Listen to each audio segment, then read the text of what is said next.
Alrighty. Thank you all for coming to my presentation today. My name is Batis Golestany, and I'm an undergraduate researcher and Chancellor's Research Fellow at the UCR School of Medicine in the Tawari Woodruff Lab. And today we're going to be looking at understanding axon damage in a chronic mouse model of multiple sclerosis. So before I get into my research, I kind of just want to give an explanation of what multiple sclerosis is and why it's important that we research it.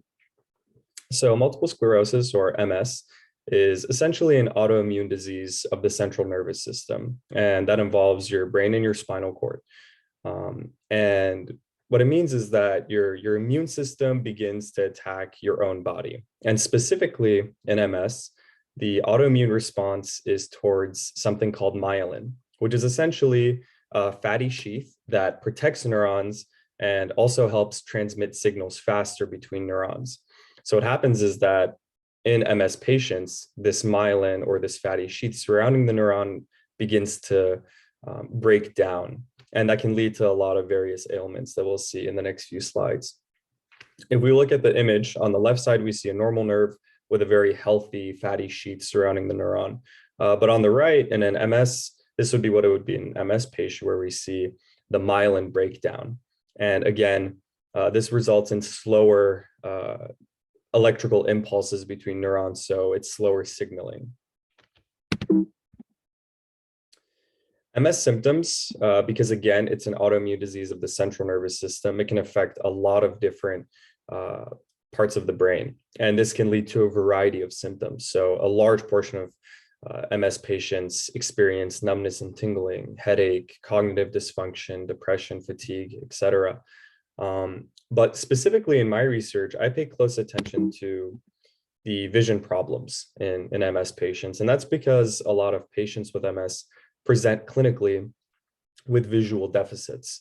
And also it's a good way in lab for us to sort of gain a glimpse into MS progression and pathophysiology by analyzing and looking at the visual system. So a specific way that visual dysfunction ties into MS is presented as something known as optic neuritis, which is essentially inflammation of the optic nerve. And this is something we would expect in MS patients because the optic nerve is heavily myelinated. And essentially, this inflammation is a result of the immune infiltration we see in MS. So we have a large influx of T cells, B cells, macrophages, and this results in severe inflammation in the optic nerve. And over 50% of MS patients initially present with optic neuritis clinically, and over 70% develop it at some point during their lifetime. So it's something we need to pay close attention to, and can also lead to various issues for patients with MS, such as blurry vision or blindness even. So how does this optic neuritis specifically lead to axon damage, the thing we're specifically looking at in our research? So the inflammation that takes place leads to demyelination. And this demyelination in turn leads to axon damage. So the sequence in which this occurs is that demyelination, because it's getting rid of that myelin sheath that sort of protects neurons and helps signal quickly between neurons, what happens is the axon, which is what's inside of the myelin, which is what actually transmits signals, it begins to compensate for this loss in myelin. And the way it does this is by having hyperfunctioning mitochondria. So what happens is it sees this myelin sheath begin to deteriorate. Therefore, mitochondria begin producing copious amounts of ATP to sort of compensate for this loss in myelin. Unfortunately, this may seem like a good compensatory mechanism, which in some cases it can be, but a lot of times it's very detrimental, because although it's producing a lot of ATP, it's putting a lot of oxidative stress on the neuron. And this eventually leads to severe axon damage. And in the bottom left, it's just an example of an MRI of a patient with optic neuritis. So this is what that would look like in a patient. So some other pathways that axon damage can occur is overall through calcium influx and activation of different proteases. And again, these lead to neurodegeneration in MS. So one example of this is known as caspase 3, which is an executioner caspase. And this specific pathway leads directly to apoptosis. So in the figure on the top right, we can see a neuronal cell body that's about to go under apoptosis as a result of caspase-3 activation. Another way that axon damage occurs is through something known as calpain, which is a calcium-dependent protease, which promotes demyelination, inflammation, and direct axon damage. So the main difference between caspase-3 and calpain is that caspase-3 directly leads to apoptosis, whereas calpain specifically leads just to axon degeneration. So this is where we start getting a little bit into our specific research in our lab. So we like to use a mouse model known as EAE, which stands for experimental autoimmune encephalomyelitis, which is basically a very, very good model for understanding MS. And there's a few reasons for this. We found that EAE is very, very successful at mimicking MS progression and pathophysiology very accurately. And one reason for this is that we're actually able to have the mice have an autoimmune reaction to their own myelin, which is a very, very powerful method because instead of causing direct axon degeneration, we're actually able to result in mice attacking their own myelin, which is a very powerful system to understand MS. So if we look at the figure on the bottom, we can actually see, for example, in the hippocampus, we're looking at myelin basic protein, which is stained in red. And we can see that it's very robust. That's a healthy mouse. And then when we go one image down, we can actually see that the red staining has gone away. A lot of it has gone away. So that's direct demyelination. And we do know that it's a result of immune infiltration. And we know this because we also stained for CD45, which is a marker for T cells, which again are immune cells. So we can see all that green staining in the images on the bottom. So that's proving to us that EAE is not just causing demyelination, but it's causing demyelination as a result of immune infiltration. So our lab has specifically been looking at different estrogen receptor beta analogs as therapeutics for demyelination and other symptoms in MS. In a recent publication, we showed that indazole chloride reduces inflammation and increases remyelination. However, we noticed that axon damage remained. And if we look at the figure on the right, we're able to see a lot of different staining that sort of showed a lot of interesting results. So we can see again in figure A that we see a stark decrease in myelin as a result of EAE.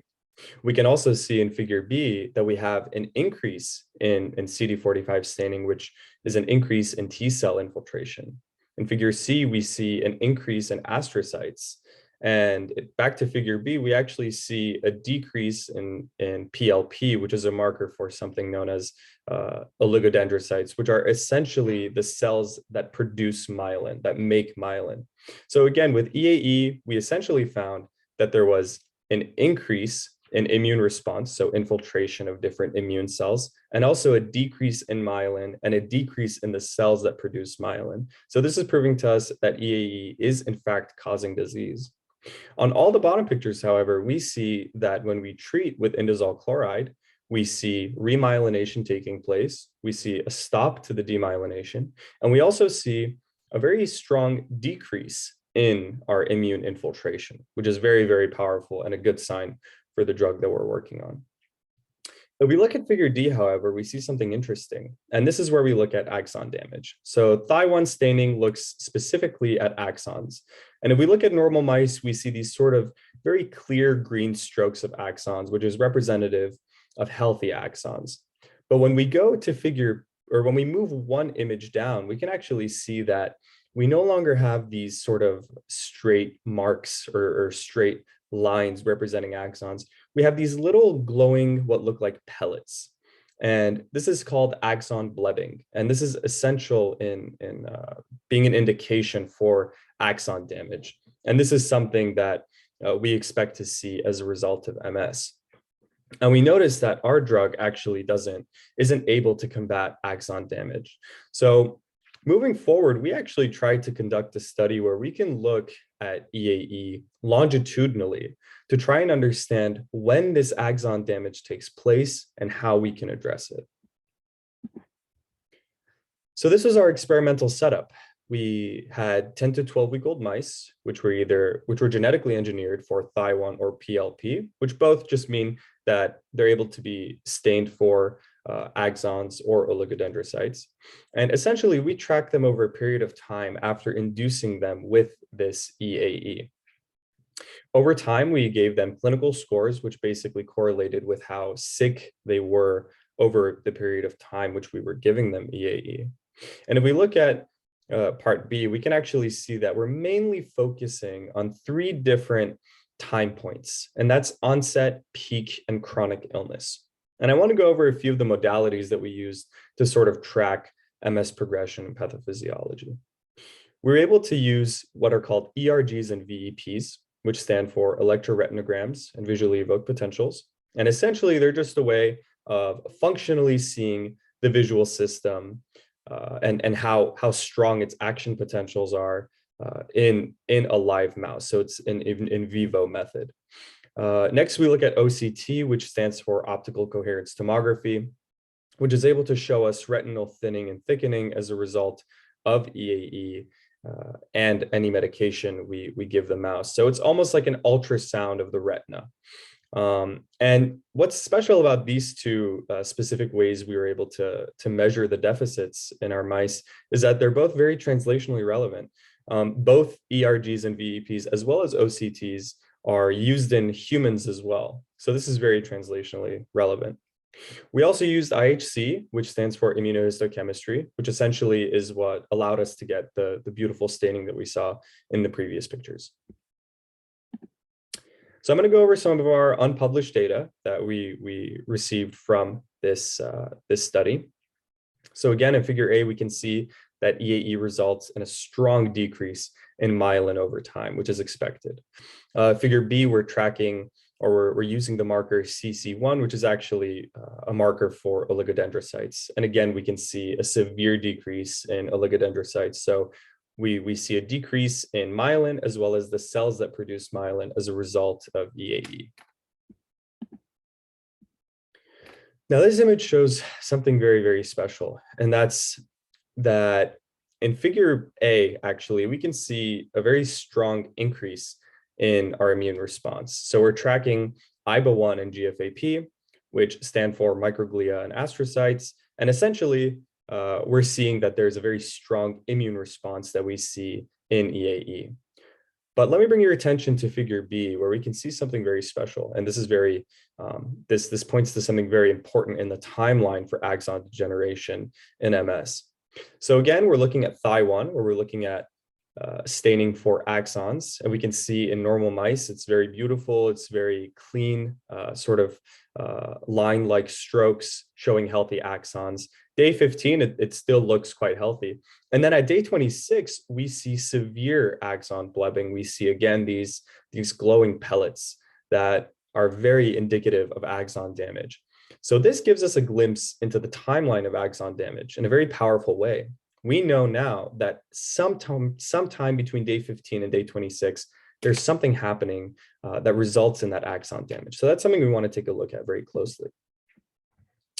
Just to go over VP-ERGs a little bit, this is a functional way of us looking at the visual system in mice, and we're able to basically take electrophysiological recordings and see how strong the action potentials are in mice. So what we found is that in EAE, the latency increases, meaning it takes longer for neurons to transmit signals to one another in the visual system.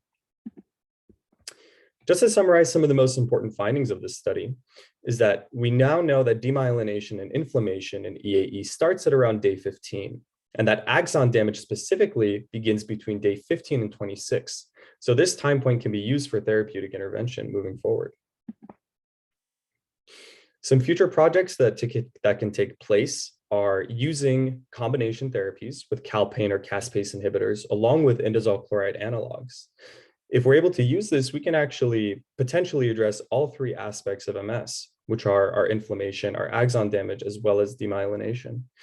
And using EAE as a powerful mouse model, we can test various types of protease inhibitors, immunomodulators, and remyelinating agents to hopefully find new therapeutics for patients with MS in the future. And I believe I should have an ending slide that thanks you and then asks you for questions, but thank you so much. I appreciate it. Are there questions for Batis from the audience?